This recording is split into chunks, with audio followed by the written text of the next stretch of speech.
2024 baru berjalan selama 2 bulan, dan di Amerika Serikat telah terjadi setidaknya 12 fenomena school shootings.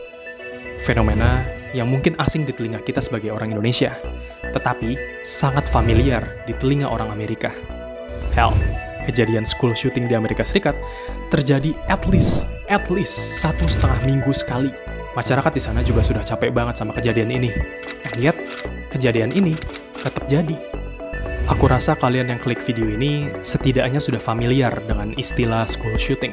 Tetapi, untuk jaga-jaga, mari kita definisikan istilah ini. School shooting, menurut Britannica, adalah fenomena di mana seorang siswa sekolah melukai atau membunuh anggota lain dari sekolahnya dengan menggunakan senjata api. Dan fenomena tersebut dilakukan di lingkup sekolah. Nah, jadi, apa yang menyebabkan fenomena ini? Pertanyaannya berat banget ya. Tapi yang jelas, menurut politisi-politisi konservatif di Amerika, jawabannya jelas.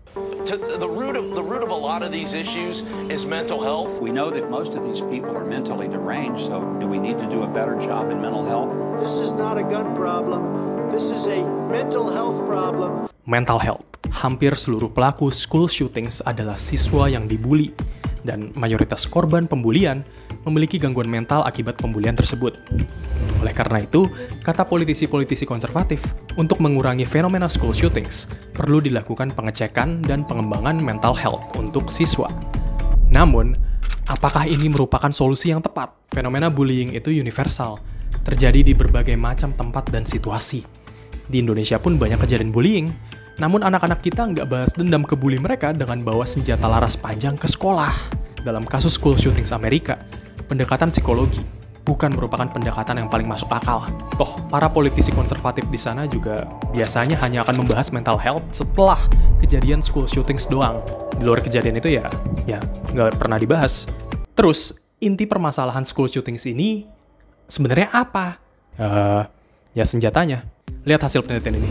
Jadi, Amerika Serikat itu terdiri dari berbagai macam negara bagian, yang mana masing-masing pemerintah negara bagian dapat membuat aturan khusus untuk daerahnya masing-masing. Salah satu aturan tersebut adalah gun control, atau kontrol senjata, yang intinya mengatur seberapa mudah seorang warga negara untuk mendapatkan senjata.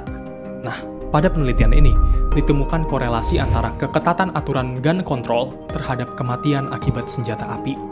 Semakin ketat aturan gun control, atau semakin sulit warga untuk memperoleh senjata api, semakin sedikit kematian akibat senjata api. Dan sebaliknya. Wow, oke, keren.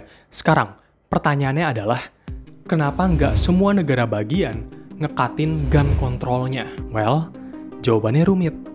Nggak kayak negara-negara lain, masyarakat Amerika Serikat punya budaya dan sejarah yang unik terkait senjata api. Poinku barusan bisa diilustrasikan dengan melihat konstitusi mereka, dengan melihat UUD 1945 mereka. Amandemen kedua Amerika Serikat menyatakan bahwa rakyat memiliki hak untuk bersenjata. Kenapa demikian? Karena banyak hal. Namun, utamanya, para founding fathers Amerika Serikat mau rakyatnya untuk berontak terhadap pemerintah di masa depan. Jika pemerintah di masa depannya ini dinilai jahat atau tyrannical, atau diktatorial. Jadi saat misalnya diktator kayak Soeharto naik jadi presiden dan ngelakuin banyak kejahatan terhadap rakyatnya sendiri, ya dengan memiliki senjata, rakyatnya bisa bersatu dan melawan pemerintahan, bisa buat pasukan rakyat untuk melawan rezim yang berkuasa. Debat tentang gun control di Amerika tidak pernah surut. Para pendukung ketat gun control berpendapat bahwa senjata api merupakan masalah utamanya. Di sisi lain, kelompok konservatif berpendapat bahwa masalahnya bukan pada senjatanya, melainkan pada orangnya. But let's be very clear, the issue is not too many guns, the issue is too many thugs, hoodlums, and savage criminals on our street. That's really what the issue is. Ada pernyataan konservatif populer yang buat aku sangat terheran-heran saat dengernya. Pernyataan tersebut, yakni, the only way to stop a bad guy with a gun is a good guy with a gun. Satu-satunya cara untuk menghentikan orang jahat dengan senjata adalah orang baik dengan senjata. Menurutku, pernyataan itu sangat-sangat aneh.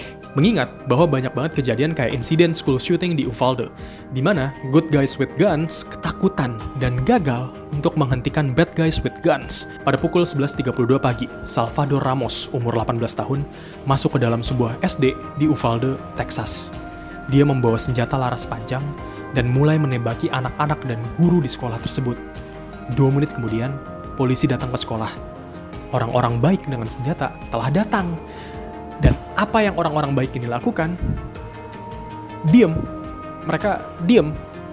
Mereka nunggu 1,5 jam untuk nyergap pelaku, dan dalam waktu 1,5 jam tersebut, pelaku bebas berkeliaran di sekolah, ngebunuh anak-anak dan guru-guru yang ia lewati.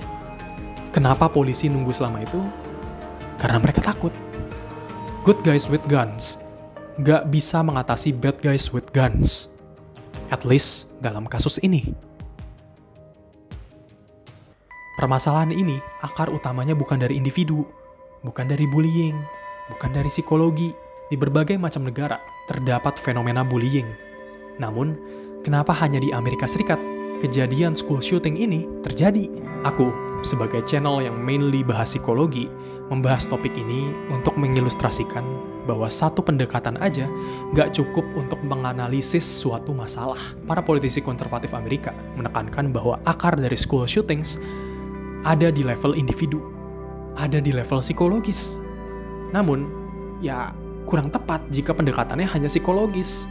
Ini karena hampir seluruh permasalahan besar di dunia bersifat multidimensional. Membahas topik ini dari sudut pandang psikologi memang penting, tapi juga harus diakui bahwa solusi yang efektif memerlukan pendekatan yang holistik, yang memperhatikan berbagai dimensi terkait. Oke, sekian ramblingku kali ini. Kalau kalian mau bantu aku untuk tetap buat konten-konten semacam ini, like dan subscribe. Oke, sekian, bye-bye.